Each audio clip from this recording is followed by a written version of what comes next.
प्रभु यीशु मसीह की तारीफ। इसलिए कहता है उनके साथ वाचा मत बांधना, क्योंकि तुम्हें किसी दूसरे को ईश्वर करके दंडवत करने की आज्ञा नहीं, क्योंकि यहोवा का नाम, जिसका नाम जलनशील है, वह जल उठने वाला परमेश्वर है।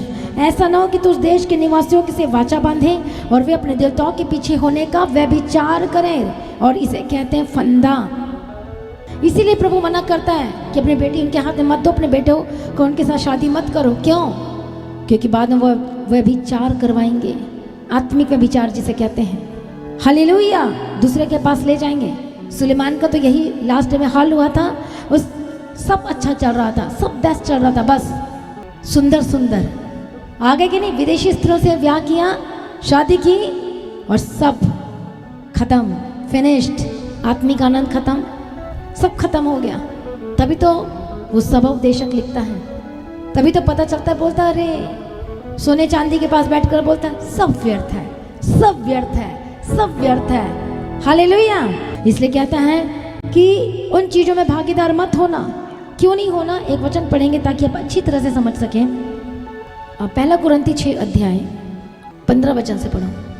क्या तुम नहीं जानते कि जो कोई वैश्य से संगति करता है वह उसके साथ एक तन हो जाता है, क्योंकि लिखा है वह दोनों एक तन होंगे। और कैसा लिखा है वहाँ पर? जब अपनी बाइबल में देखो तो डबल इन्वर्टेड में लिखा है, इसलिए कि परमेश्वर चाहते हैं कि अब ध्यान से इस वचन को पढ़ो। वो एक तन हो जाता है। और क्या लिखा आगे?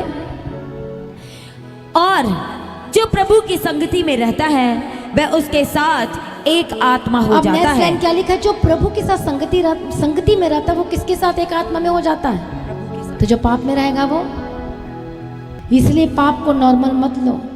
उसके साथ रहने का मतलब पाप के साथ आपका शरीर विषयक अंग होकर बदल जाता है, तभी आपके लाइफ में कुछ भी नहीं हो पाता है। क्या लिखा है?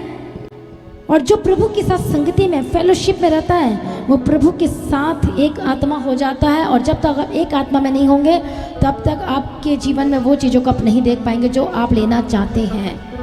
हालेलुया, प्रभु यीशु की तारीफ हो। Thank you Jesus.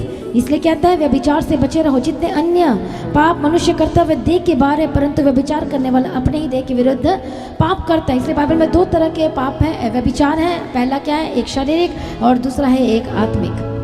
और ये क्या कर रहे थे? ये शारीरिक भी कर रहे थे और ये आत्मिक भी कर रहे थे, तो उनका दंड बहुत ज़्यादा था। हाँ या ना? लेकिन फिर भी परमेश्वर दया कर रहा है और कह रहा है कि सुधर जा और अब तू फिर से वापस आ जा। हालेलुया।